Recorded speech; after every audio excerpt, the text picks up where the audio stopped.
Morning, guys. With Raquel and William. Yeah. Cheers. Here we are bright and early. We're with Mike Ostrow of Entertainment Exchange. And a big shout out to Sweethearts Patisserie. Yeah. We are here today. It's so beautiful and we are so excited to have our first round of guests. Absolutely. Looking forward to it. Yes, yes. Wedding season is here. Absolutely. No, it's done. Coming. It's done. It's Thanksgiving next week. That's true. Yeah. And then we have lots of planning to do for next year. Yeah. And Mike, we are so excited to have you here. Thanks for inviting me. I really appreciate it. Wonderful. And we just found out that you are an Annapolis local as well. I am 21 years ago. Wow. My wife and I moved into Hillsmere. Oh, wow. Oh, wow. Yeah. And now where is the office? We have a few. We have Silver Spring is our main office that services the DC area. Okay. And then we have a gentleman who works out of his home in Annapolis. Okay. Technically Crownsville, but handles the Annapolis area. And then Eastern Shore, and then Baltimore. So we handle the Baltimore region pretty much as well. Oh my goodness. And so how long have you been in this? I know that, I've been doing this for 16 years and your name has always been synonymous with talent in the area. And William, you've been doing this quite a long time yourself. Long time. Long time. Trick question, I guess. I'm a musician, so in addition to the company Entertainment Exchange, which does a few different things, I started playing music professionally when I was 13. So I'm going to have to do the math on that. But my first gig was a wedding. How about that? Most kids want to be rock stars. I guess I grew up sort of always playing in the wedding business. Right. So the company itself formally was started in 1994. Okay. So that's been a while. And we were one-shop operation out of Bethesda at that point, but we sort of kept on slowly growing and picking up a couple of companies here and there to grab. So how did you get into kind of the management and booking of music? So you were a musician and you play the bass. Bass player, He's the bass. I wanted him to bring the guitar, but not as much fun to sit with you guys and play bass. But next time you'll have to come to the show. You'll have to come to the summit, right? It's a team instrument. Yeah, sure. But so how did it just seems not every musician opens up. Well, I majored in business. I minored in music. And some of the other guys in the band, this was back in the day, this will probably lead into something we'll talk about later, but a lot of the wedding bands, everybody played in wedding bands, also had other jobs. Absolutely. Right? So I was a business major. My guitar player had already gotten his MBA and was working for IBM. My drummer was a Series 7 licensed stockbroker, and the lead singer in the band was an insurance salesman. Wow. So for various reasons, we just decided we thought we could handle it ourselves. Right. We were represented by another local agency, but we thought we could do a better job, and we're happy we left. Let's just put it that way. And at the time that we left, a lot of other bands thought, "Hey, let's go too." And we went from having nothing to having 8 bands in basically the course of about a month. Wow. So at that point, all of us slowly quit our other jobs, and I've been full-time since 1996. Wow. So you're definitely using your business major. Using my business, That's using awesome. my business skills. So that's great. I told my dad his money was well spent. There you go, right? And so what is the value of maybe having working with an agency as opposed to maybe just working with an individual? An individual band? Or, yes. Well, it depends on the agency, I suppose. Mm-hmm. There are some agencies so I'll explain it like our job is like a real estate agent. You're trying to find the perfect fit. Perfect fit. And doing so means I have my listings, right? Of course. And That's those a great way of looking at it. Those are the bands that are signed exclusively to me and my company. Great. And we have about 10 bands that are our bands. So those bands get our benefit of our experience, our training and development. We have team meetings where all the bands share expertise, what's working at weddings, what are the best songs that you guys. We all believe that the better we all do, it brings in lead flow, and we all share the work together. Right. So we put out the best products possible. Right. Those are my listings. But let's say someone comes in and they say, I really want a country band. Right. Well, I don't have any country bands that are signed exclusively to my company. Yeah. But I will find another agent that has country bands, and we will. I'll sell my customer that listing. Okay. Does that make sense? It's It sort of like does. a real estate Right. process. It doesn't cost them anymore. Yeah. Because, like real estate, we would share the commission, Right. and that's the way it works. And there's so much more I want to ask you, and we'll get into at the summit, because it's just there's so much people want to know about that. But one of the things I wanted to know about is the bands. Do they enjoy being a part of the company? Are they? They have a real benefit, I think. There's really no downside for them. We help them with everything because, I play in a band called Free Spirit. Free Spirit was, the last 2 years, Washingtonian Magazine did a survey of wedding professionals. Free Spirit was the top vote getter. That's awesome. So I'm very proud of that. It's a great band. That band was actually started in 1976. Wow.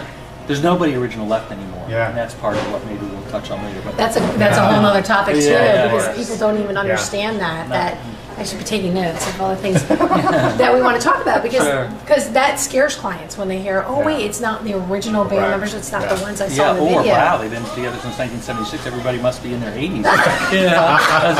That's not the way it works for a professional band. That's their small business. Well, it's so obvious that you know so much about your market and what you're offering to clients, but you don't just do bands, right? At Entertainment Exchange? No, we are. Entertainment Exchange does a few things. We call ourselves a music company. That means that that's the end that I love as much as anything else, which is working with musicians, DJs, string ensembles, jazz groups, meeting them, hearing them play, coaching, training, development, team building, all that stuff that we were just talking about, to be part of the Entertainment Exchange family. And yes, like a lot of other companies, we're a booking agency also. So that means that we find events for our talent to play that makes them earn money, and we earn a commission for finding them work. They essentially hire us, where they're a marketing team. And we are a full-fledged production company, which we produce. Generally speaking, it's just our niches happen to be nonprofit fundraising galas or union events. We've done a few really fun ones. Sometimes those are huge budget. We do decor, staging. I didn't know that. See, we learned something new. Well, and I like the fact that when it comes down to it, you have these companies that just are bands. You have these companies that are just DJs, and sometimes you have these brides, grooms, clients, nonprofits that are like, I don't know which way I want to go. Right. So actually talking them through it and saying, okay, let's talk about your guests. Let's look at where your numbers are going to be. Let's look at your space. Right. Because I think a lot of people don't forget, they'll go into a ballroom or a venue and they're looking at spacing and they're maxed at 150, but they want a 12-piece band. Right. And there's not enough room for staging. Right. So there's a lot of things, which is great, because like you said before, as a real estate agent, you're gearing them into the right direction. Right. Some people don't want to be on the water. Some people do want to be on the water. There's certain things and aspects with those little details that you can spearhead them in the right direction. That's right. So if you were to go, let's say, to an independent or single band, and you say, I'm really looking for XYZ music, they're going to say, oh, we can do that. But can they? Exactly. And that's one of the things I tell a lot of my clients is, if you want to hear Lady Gaga, the biggest thing is maybe what you want to do is you want to do a band on some segments and then do a DJ and switch it over. Because there are certain things where I feel people do best and people do good. I'd like to correct that. Actually, is, in my opinion, not to be disrespectful. But opinions, everyone's allowed to have them. So that's what you're going to hear at the summit. That's why we have so many people, because you're going to hear the real deal. So our new slogan for the new season is not your parents' wedding music. And I think what you just said is perfect. We've been reading, like brides have been interviewed and asked questions about why would you have a band versus a DJ. And which you also do DJs. You do as DJs well. too, sure. Okay. And DJs are great. There's no, a lot of it has to do with budget, but I think, or just preference. If you want to hear the original artists. But the thought that bands can't play what DJs can play is no longer the case. There was sort of a time during the recession. So during the last recession, hopefully it'll be the last recession. But during the last recession, people started to really get picky about where they spend their money and went to DJs. Right. So we, after the recession ended, we were doing bridal shows. We asked people, "Well, you picked a DJ. Why did you pick a DJ?" And it wasn't as much, "Well, because that's all I can afford." That was what they said early. Wow. But then it became, because I want to hear my music the way that I want to hear my music. So we got all our bands, again, working as a team, we got all of our bands into the office. We said, you can't get by on disco anymore. You can't get by on Motown anymore. You can't get by on 80s rock anymore. So true. You've got to add, by the end of this month, 20 new top 40 songs that are on the radio right now that your bride would want to hear and play it like the records, or else you're going to be out of business. Right. Absolutely. And a lot of bands did it. A lot of bands did not. Right. But unfortunately, what's also happened at the same time is since the recession, more and more people have been picking DJs. So I guess right now, the brides that are coming up have never been maybe to a band wedding.